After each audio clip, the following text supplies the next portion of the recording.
TOA community, what's up everybody? Welcome back to the channel. Robert Linkul, trainingtheolderadult.com.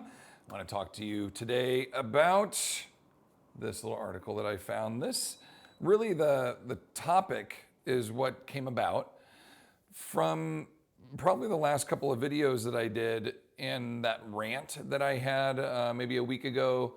The highest viewed thing I've ever put on Instagram was my rant about load, about how you have to use load and how articles basically are not doing anyone a service by suggesting that they don't lift weight, that the weight, can basically be optional. So in response to that, I went out and found this article because I think it does a very good job of basically kind of giving a couple of key points, also some very cute little images that we can go through. But then I also want to give you a practical, hands-on, example that you could get your mind around. Okay, so the bottom line is, we have individuals that come into the gym and they say, I don't want to lift heavy weights because I'm afraid of hurting myself. So they will lift little weights and they'll just do more reps. I'll just go as long as everybody else is going. Even though they're doing 8 reps and then 10 and then 12, I'll just do 15 or 20 reps with these little weights, okay? And by doing that, first of all, by coming into the gym, your intention was to increase bone density because you're aging and your doctor told you your bones are getting soft, you have osteopenia. You are under muscled, so the doctor said you should go and lift weights, right? You should gain some muscle mass. You are losing your power production. You don't know how to move your body very quickly, so you need to move a moderate amount of load rather fast and learn how to become more dynamic. Your posture is starting to lose to gravity, and so you're starting to round over and you're taking smaller steps. All of this could be improved by adding a progressive overload. But instead, you think, I don't want to get hurt doing that, so I'm going to lift these lighter weights more reps. So what happens? Is this an overload? No. So what occurs now? Okay, the bones don't feel the stress of any additional weight or a heavier weight than they're used to, so the bones don't get any denser. The muscles don't grow any bigger and or stronger. And if anything, you just get more muscularly endured, which in turn you're using more and more and more, because eventually you're like, if I really want to feel this burn or feel something, you just have to do more reps and more reps and more reps. But you refuse to increase the load, so now you're just going to abuse the joints and the ligaments in the musculature to the point where you're so muscularly endured that the injury now occurs because of overuse instead of an overload, which was your original fear. So you didn't increase bone density, you didn't build any muscle, you didn't improve your posture, you didn't get any of the desired result that you had out of fear of getting injured. And what happened? Anyhow, you got injured, okay? Because you over abused musculatures, ligaments, joints with little weights, hundreds of reps. And this happens all the time. So how do we adjust and how do we fix this? Because I don't want you to get hurt either. It does me no good to tell you, get in there and lift the heaviest shit you can lift, and then you blow out your back or you destroy your shoulder. That doesn't make any sense either, okay? So let's talk about what progressive overload is and what it can look like, so you don't think, well, Rob just says I have to constantly keep increasing my load. That is not the case, and that's not what I'm saying, all right? They do a great job of just kind of explaining some of the basics here to you so you have an understand. But once your body has adapted to a greater stimulus, it'll stop. It will stop. You have to do something else to get it to stimulate a new stimulus of growth.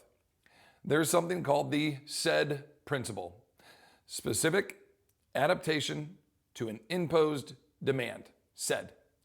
The imposed demand, the weight that I'm curling, the specific adaptation, more muscular binding sites or bigger muscular binding sites, depending on how much load I'm using. There is such a thing as muscular hypertrophy, growth, bigger muscles, what I want, okay? There's also muscular strength, not necessarily bigger muscles, but stronger binding sites. Instead of more people shaking hands, it's a stronger binding site. So you can move more load. Either one is a win for the aging population. If you are under muscled, which most of you are, you should be lifting load that will create both hypertrophy, muscular growth, and muscular strength. But Rob, I don't want to get too muscular. I know. And there is zero chance you are going to get too muscular. I have been trying my entire life to get too muscular, and I'm still not there, okay? I can still put my hands behind my head. I can still bend over and touch my toes and tie my shoes, and I have yet to get to the point where I cannot feed myself because my biceps are so huge that I have now lost range of motion and become too bulky.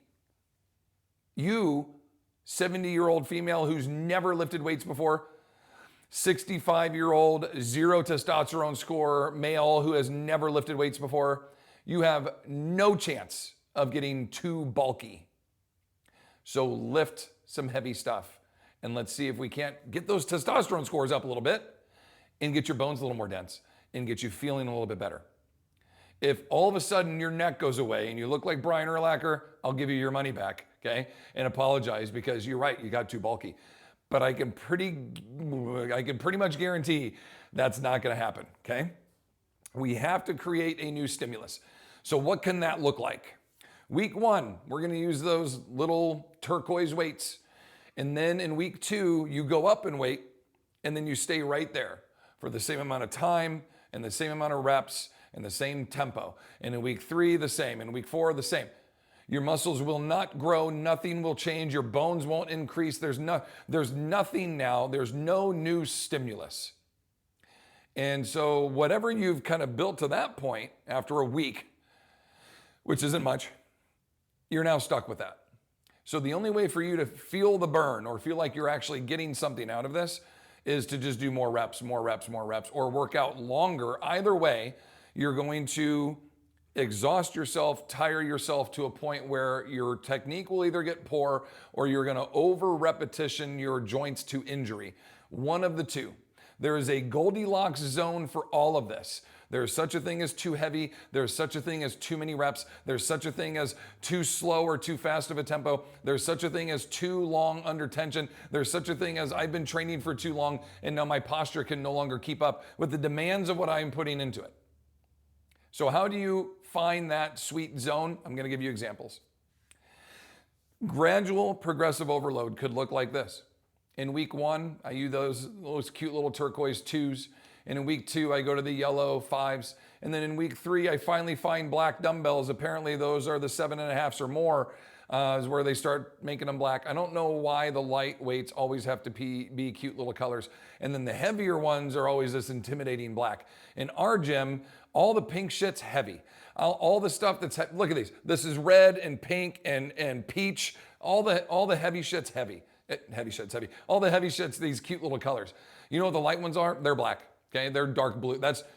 We want to change that culture, that these little colored dumbbells are the easiest, lightest ones. And thus, if that's where you have to start, it's almost insulting. You're like, I have to get the pink ones. We're equating these colors to a load, and that's kind of silly, in my opinion, right? So let's just mix that all up. Let's just have some fun with that, number 1. The second part of this is understanding the tempos of the lift. So you can keep those same weights that we just talked about, and that's the example I'm going to give you in a second, and just start to change the tempo in which you lift the weights. And so what does that mean? Okay, this is a very good image, like a snapshot image of the eccentric phase of the lift. Let's use a bench press, okay? Let's use a curl. Let's keep it with a curl so everybody knows what we're talking about. Concentric, I'm pulling the weight up. I'm going to start up here, okay? Now we're all starting at the top. The first phase of the lift, eccentric, is me bringing my arms down. In this case, I'm going to go 3, 2, 1. At the bottom, the next number, that would be a pause. This one says 0, there's no pause. The concentric coming back up, 1. I come back up the top. Is there a pause at the top? No. So basically this looks like 3, 2, 1, 1.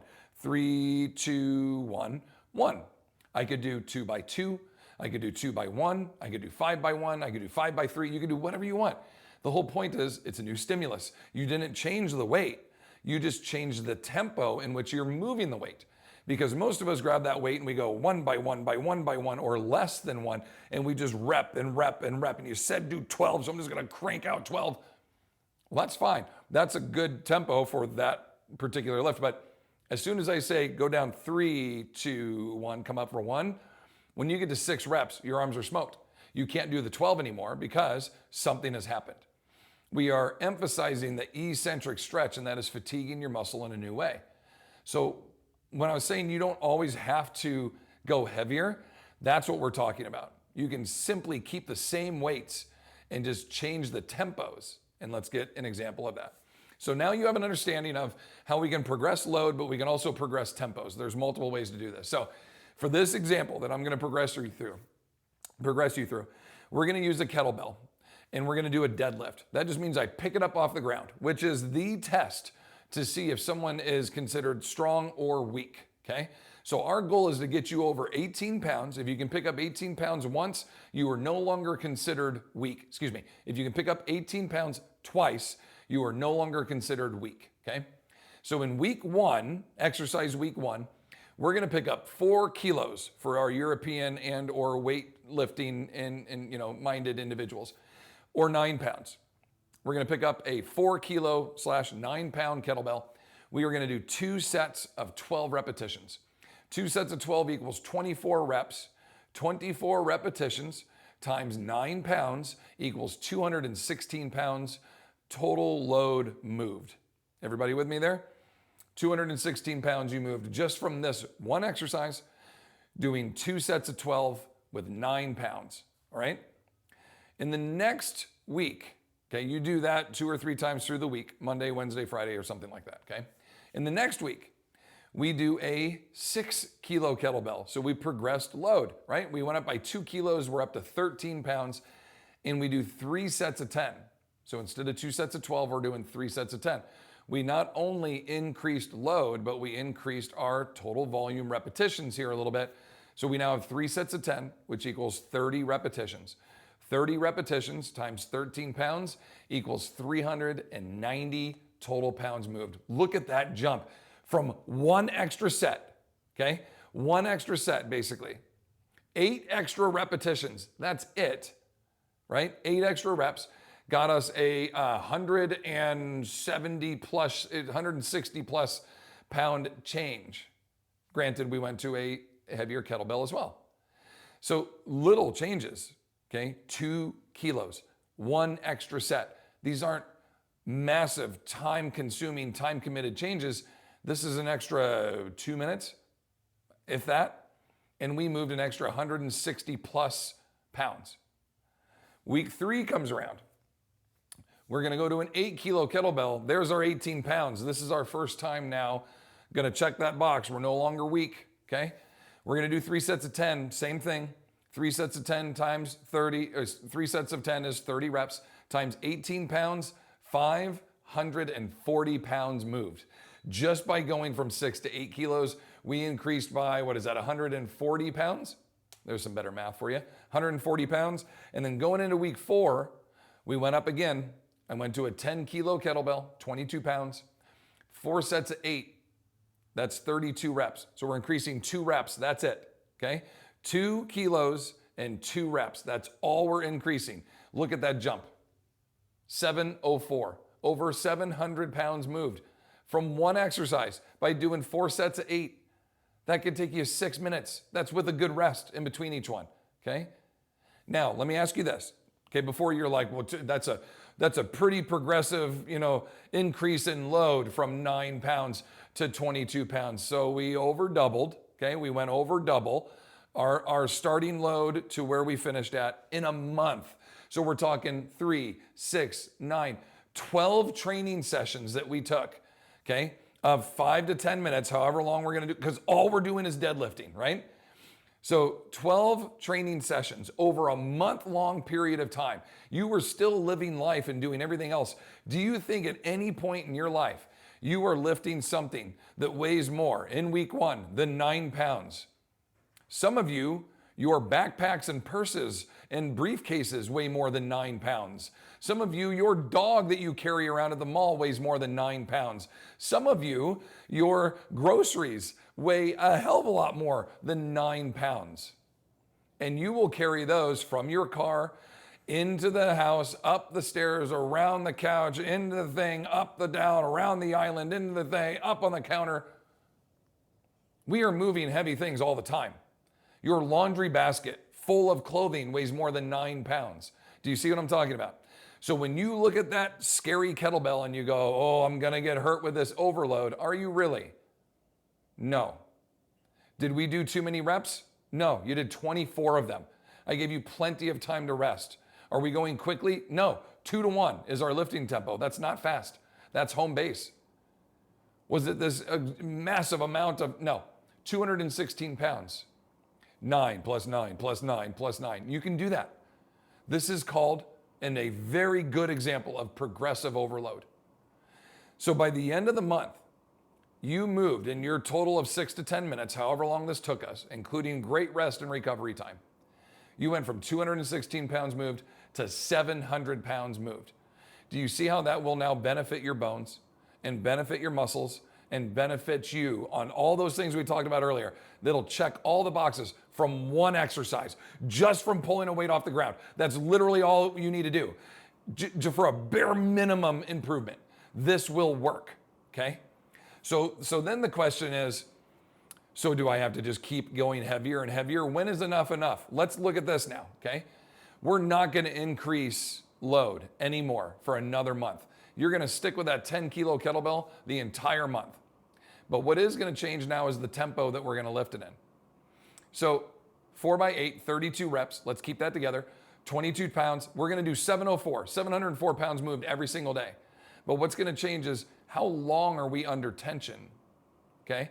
And so time under tension, this is a 3 to 1. In our deadlift, we're coming down, 3, 2, 1, stand up and 1.